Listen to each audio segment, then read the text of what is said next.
Outside the town of Nennig, Germany, in January 1945, a Sherman tank took a direct hit from a Tiger. Gus Stavros was close enough to watch what happened next. The crew tried to get out. They came through the hatches burning. Stavros, a combat veteran by then, had seen men die before, but this was different. They were on fire from the waist down, clawing at the turret ring, trying to pull themselves free. One man made it to the ground and rolled in the snow. The others did not make it out at all. Stavros later described the scene during an oral history interview for the National Endowment for the Humanities. He kept it short. He said he had seen movies where people come out of a tank all aflame, and that he saw exactly that, in person, outside Nennig. To understand why this kept happening, why 5 men in an armored vehicle could burn alive in seconds, you have to understand what it was like inside the machine that was supposed to protect them. The M4 Sherman carried a crew of 5. The driver sat in the left front of the hull, low behind a thick glacis plate, steering with 2 levers and watching the world through a narrow periscope slit. To his right sat the assistant driver, officially called the bow gunner, operating a .30 caliber machine gun aimed by tracer through his own periscope. He had almost no field of fire. This was the entry-level position. Most new replacements started here, learning the tank from the least important seat. Above and behind them, separated by the turret basket, sat the 3-man turret crew. The gunner controlled the 75mm main gun and a coaxial machine gun, firing both with foot switches. His view was limited to what his gun sight showed him, a narrow, magnified circle of the battlefield. He could not see what was beside him or behind him. The loader worked to his left, pulling shells from racks and feeding the breech. On early models, the loader had no hatch of his own. He shared the commander's exit. The commander stood or sat at the top of the turret, directing the crew by intercom, calling targets for the gunner, routes for the driver, and coordinating with other tanks by radio. He was the only man who could transmit. To do his job properly, he needed his head and shoulders outside the hatch. This made him a target for everything from machine gun fire to shell fragments. Statistically, the tank commander was the most likely crew member to die. The 5 of them lived, fought, slept, and ate within this space. They slept in a row alongside the hull under a waterproof tarp. In combat, they stayed inside for hours. Spent shell casings rolling on the floor served as makeshift urinals. Oil and grease soaked into uniforms and skin and never fully washed out. Every time the main gun fired, the breech kicked back, hot brass clanged across the compartment floor, and a cloud of toxic propellant smoke filled the turret. The crew breathed it in until the ventilator cleared it, if the ventilator was working. Constipation was almost universal. Illness spread easily. The intercom failed regularly. When it did, the commander shouted or kicked the driver's shoulders to signal direction changes. The noise from the 400 horsepower engine and the tracks on pavement or frozen ground made normal speech impossible. This was daily life. 5 men sealed inside 33 tons of steel, dependent on each other for survival, unable to see most of what was trying to kill them. But the discomfort was not what Sherman crews feared most. What they feared was all around them.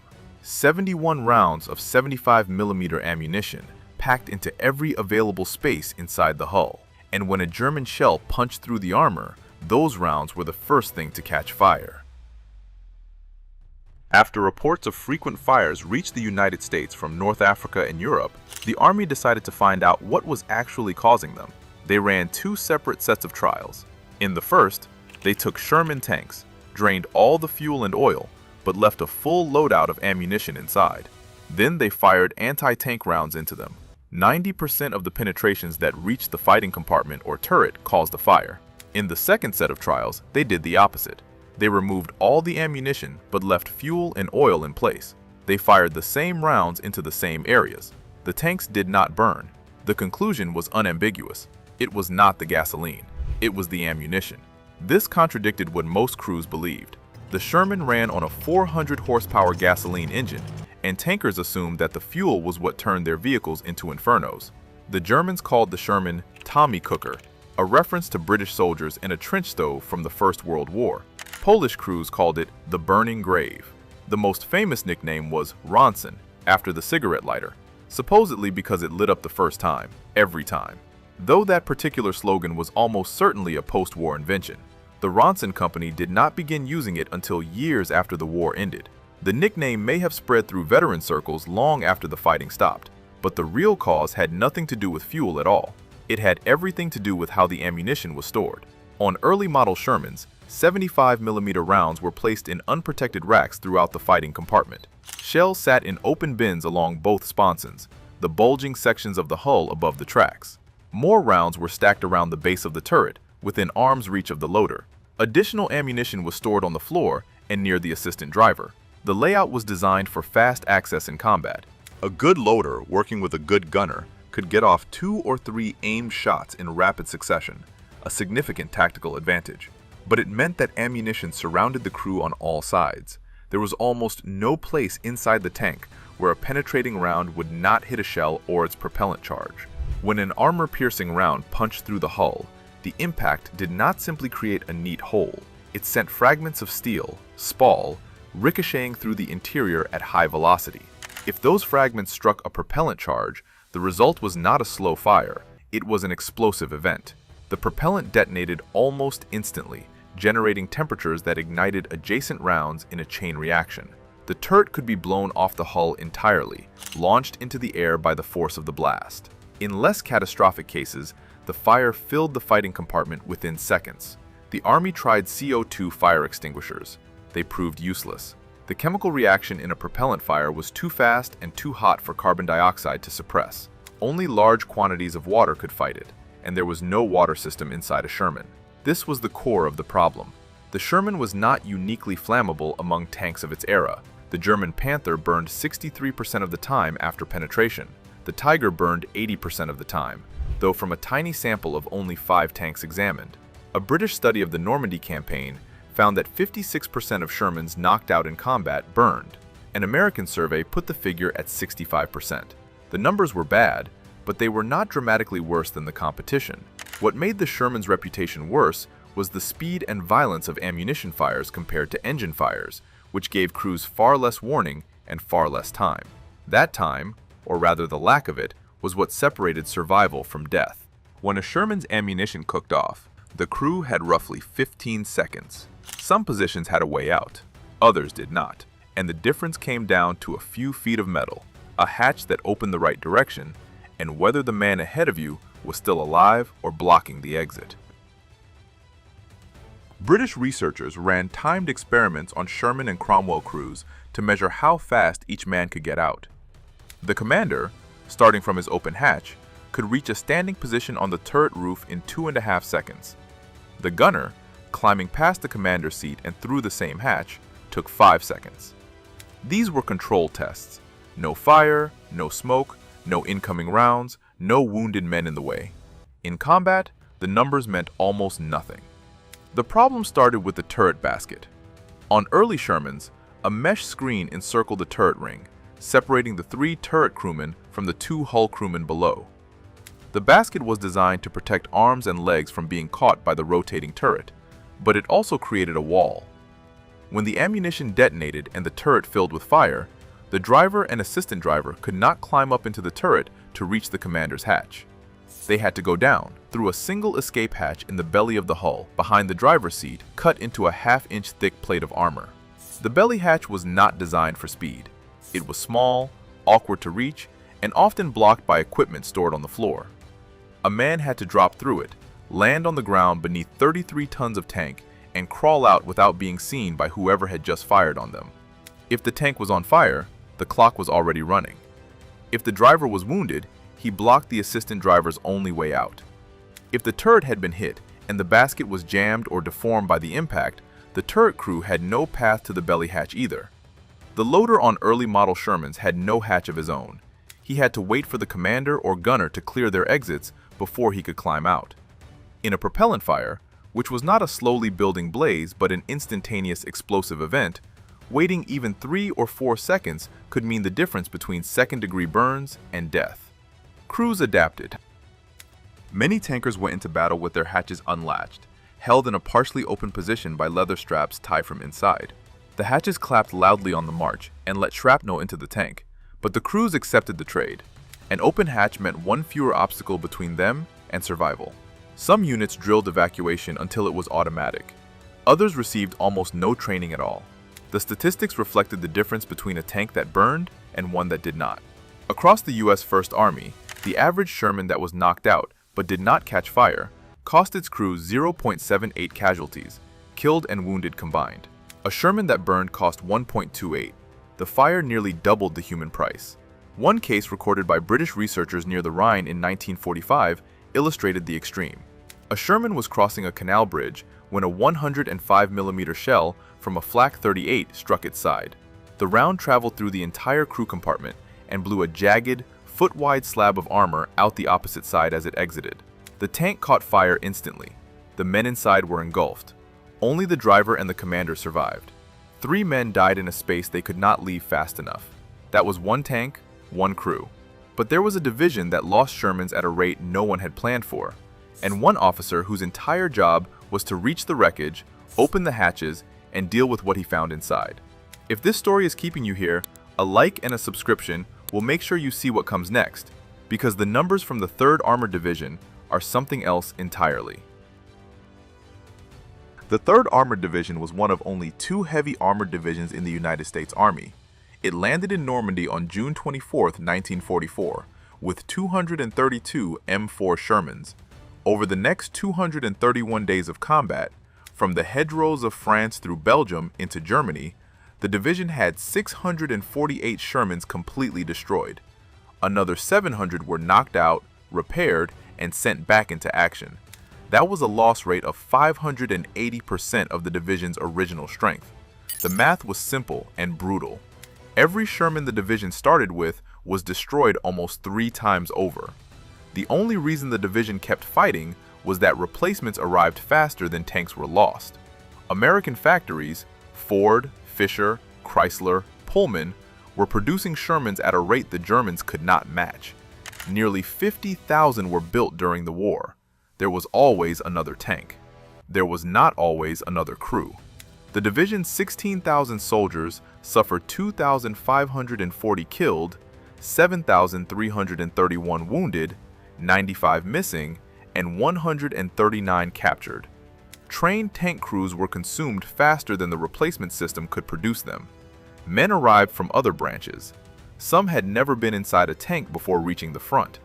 The crew that had trained together for months, learning each other's rhythms, anticipating movements, building the trust that kept 5 men alive in a metal box, was replaced by strangers who did not know where the fire extinguisher was or how to find the belly hatch in the dark. Belton Cooper saw all of it. Cooper was 27 years old, an ordnance officer assigned to the 3rd Armored Division's Maintenance Battalion. He was an engineer by training, 2 years at the Virginia Military Institute, 2 more at the University of Michigan studying marine architecture. His job was not to fight in tanks, it was to get them back after they had been destroyed. As one of 3 Ordnance Liaison officers, Cooper carried the daily combat loss report from Combat Command B to the Division Maintenance Battalion. The report was too sensitive to transmit by radio, so Cooper drove it, alone, in a Jeep, through what he called the Void. The Void was the stretch of territory between the front lines and the supply trains, sometimes as wide as 50 miles. Allied armor advanced so fast that it bypassed pockets of German resistance. Cooper drove through those pockets every day. When he reached a knocked-out Sherman, the work began.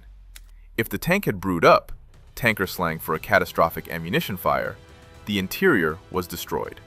The white factory paint on the walls was burned black. The instruments were melted, and the crew, or what remained of them, was still inside. Cooper and his maintenance crews had to remove the remains, patch the holes in the armor, replace damaged components, and repaint the interior. Then the tank went back to the front with a new crew. Cooper later said that the restored white paint was important, not for aesthetics, but because the new crew needed to believe the tank was clean. They needed to not see what had happened to the men before them. He did this for 231 days. He probably witnessed the destruction of more Sherman tanks and their crews than any other single person in the war. 50 years later, at the age of 80, he sat down and wrote a book about it. He called it Death Traps.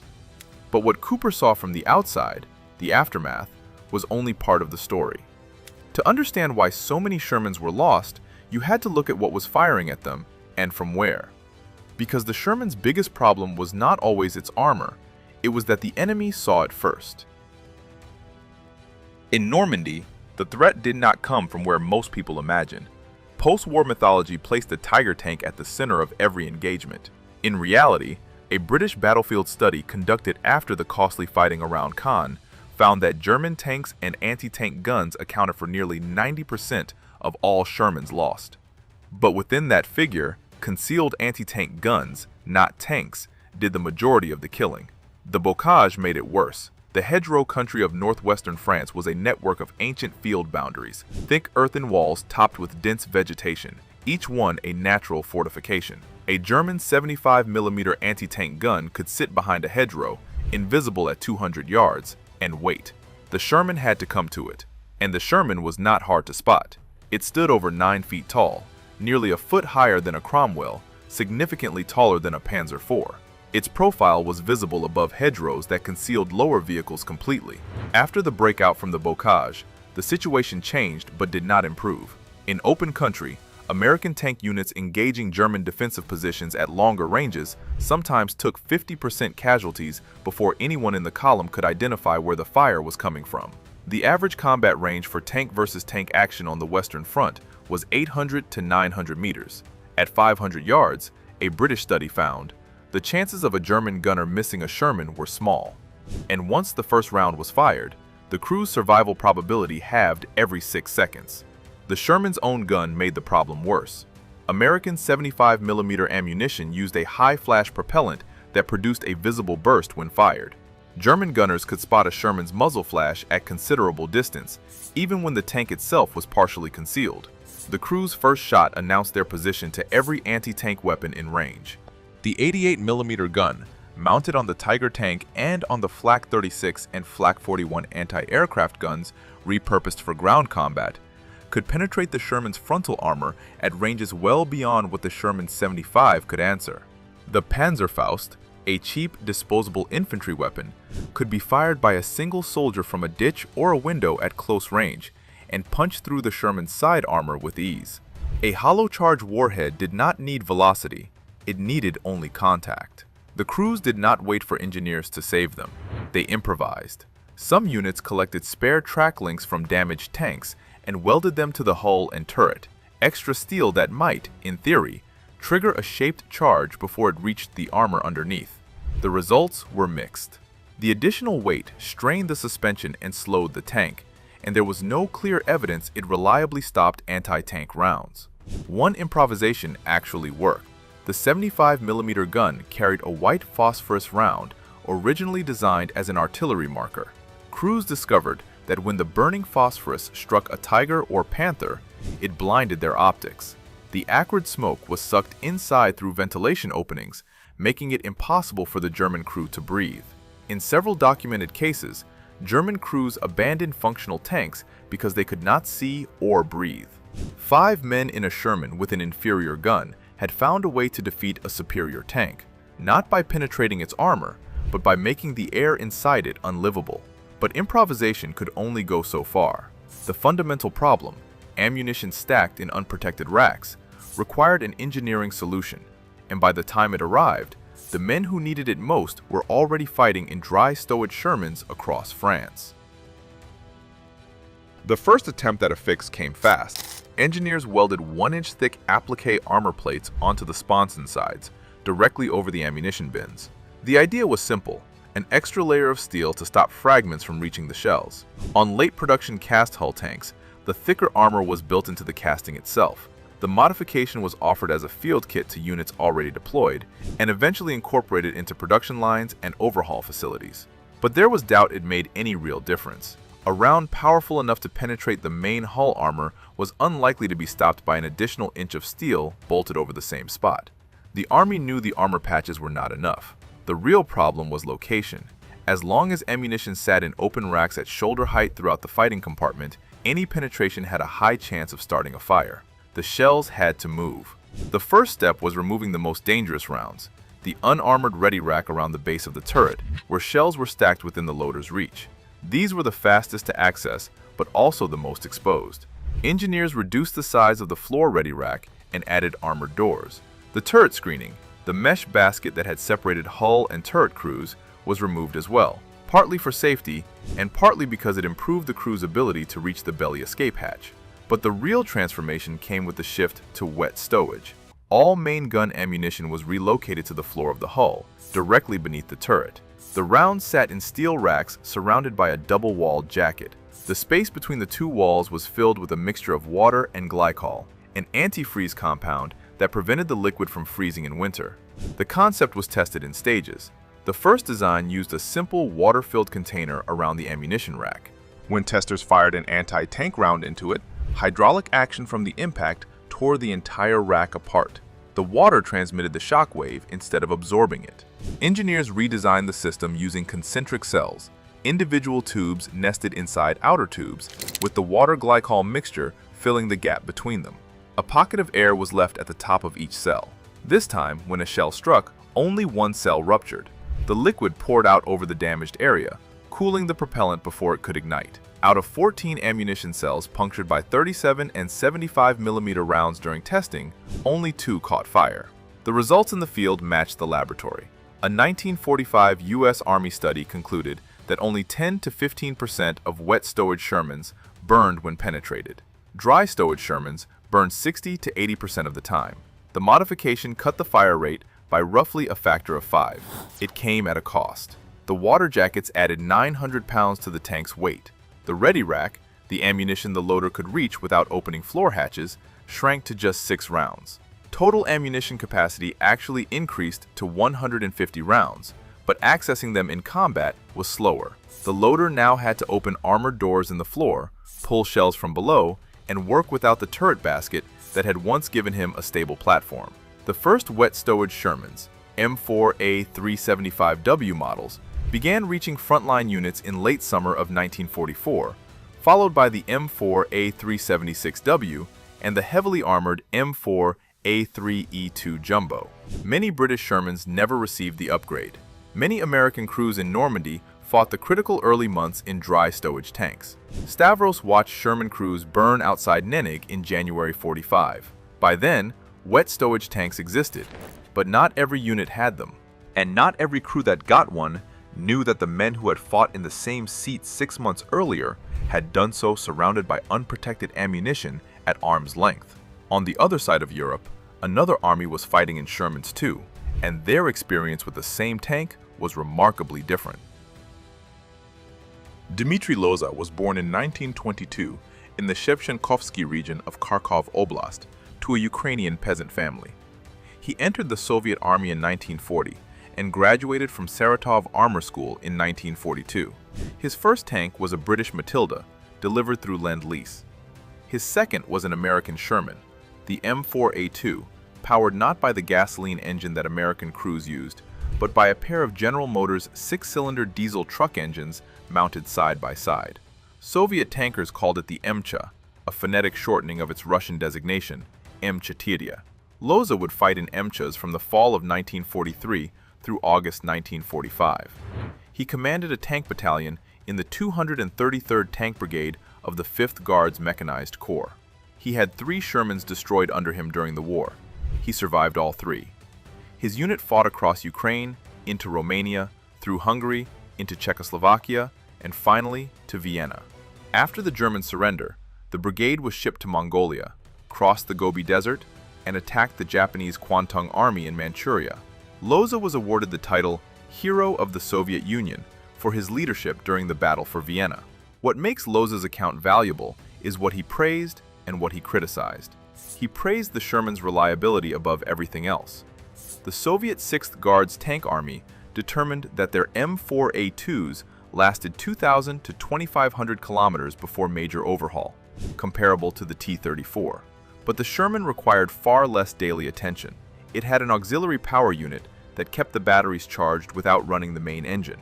On the T-34, crews had to start the engine just to maintain battery charge, burning fuel and engine hours for no tactical purpose.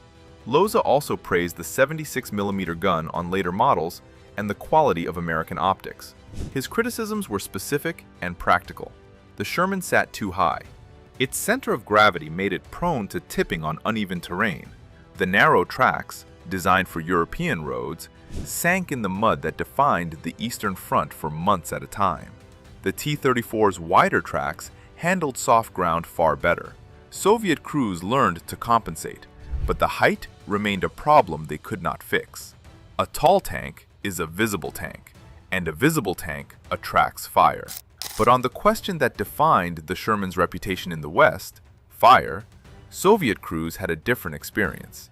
The M4A2 ran on diesel, not gasoline.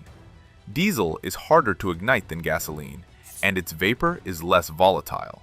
More importantly, the Soviets received many of the later production Shermans with wet ammunition stowage already installed. And Soviet logistics meant that crews often carried less spare ammunition than their American counterparts. Fewer rounds inside the hull meant less fuel for an ammunition fire.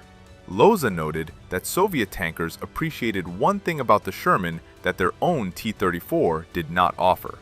It did not explode as violently when hit. The T-34 had a different problem entirely. Diesel fuel leaked from internal tanks and pooled on the floor of the fighting compartment. It soaked into the crew's uniforms during refueling and maintenance. When a T-34 caught fire, the fuel-saturated clothing ignited, and burning diesel caused deeper, more severe burns than burning gasoline. Gasoline burns its vapor first. The flame sits above the skin. Diesel burns directly on contact. Soviet tankers who escaped a burning T-34 often carried worse injuries than Americans who escaped a burning Sherman. A crew bailing out of a burning tank on the Eastern Front faced another problem their Western counterparts did not. In open steppe, there was often no cover within running distance. Soviet accounts describe crews taking shelter under their own burning vehicle, the only object large enough to hide behind while enemy fire swept the ground around them. Loza's memoir was not published until after the collapse of the Soviet Union. For decades, official Soviet accounts minimized or ignored the role of Lend-Lease equipment. Only after 1991 could a Soviet veteran publicly praise an American tank. When he did, the picture he painted was not of a death trap. It was of a dependable machine that kept running when it mattered. But dependable did not mean safe. And the question remained, if the Sherman burned so often, if it was so easy to kill, why did more of its crew survive than almost any other tank of the war? The numbers should not have worked in the Sherman's favor.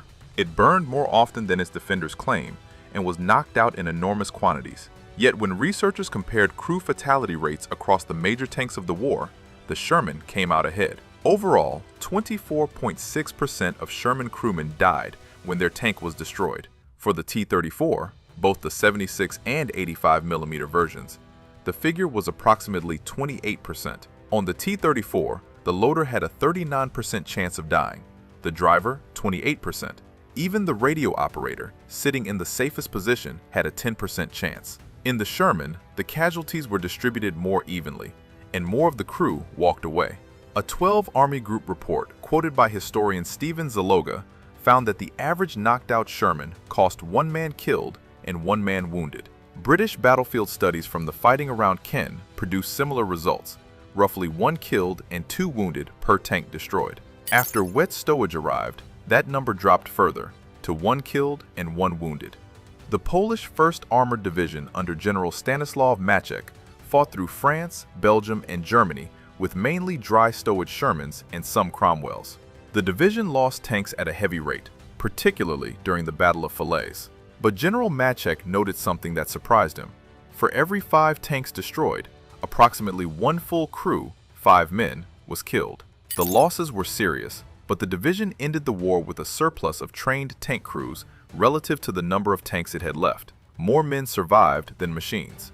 The reason was not armor, it was not firepower, it was hatches. The Sherman had more escape routes and larger openings than nearly any tank of its era. The commander's hatch was wide. The driver and assistant driver each had their own overhead hatches, big enough for a man wearing a full kit to pull himself through in seconds. The belly escape hatch gave the hull crew a way out even when the turret was on fire. Later models added a loader's hatch. Compare this to the T-34, where the radio operator had no personal hatch at all and had to wait his turn behind the driver, or the KV heavy tanks with only 2 hatches for 5 or 6 crew members, hatches that sometimes jammed from hull deformation after a hit. Or even the Panther, which gave every man his own exit but was so mechanically unreliable that crews often never reached the battlefield at all. The Sherman was not designed to be invulnerable, it was designed to be escaped. Belton Cooper did not see it that way. He saw the wreckage, he saw the interiors, he saw what was left of men who did not get out in time. For 50 years, he carried those images. In 1998, at the age of 80, he published Death Traps. The book became one of the most widely read World War II memoirs in America. Stephen Ambrose wrote the foreword. David Ayer used it as one of the inspirations for the film Fury. Historians later pointed out that Cooper wrote from memory, without consulting primary sources, and that his perspective, shaped by the maintenance battalion, not the turret, was narrow. Stephen Zaloga, who spoke with Cooper many times, said the book offered a limited view of American tank operations, but he did not call it worthless. Cooper had earned his perspective. He had scraped human remains out of more Shermans than any historian would ever study. 49,324 Shermans were built between 1942 and 1946. They fought in North Africa, Italy, France, Belgium, Germany, the Pacific, and the Eastern Front. They were driven by Americans, British, Canadians, Poles, French, Soviets, and a dozen other nations. After the war, they kept fighting. In Korea, in the Arab-Israeli wars, in South America, the last ones were not retired until the 1970s. The men who crewed them are almost all gone now. The ones who burned and the ones who got out. The ones who climbed into a freshly repainted tank and tried not to think about why the paint was fresh. The ones who learned to sleep with one hand on the hatch release. If their story meant something to you, hit the like button and subscribe, and tap the bell so you do not miss what comes next on this channel. Let us know in the comments where you are watching from, your country, your city. And if you had to choose, knowing everything you know now,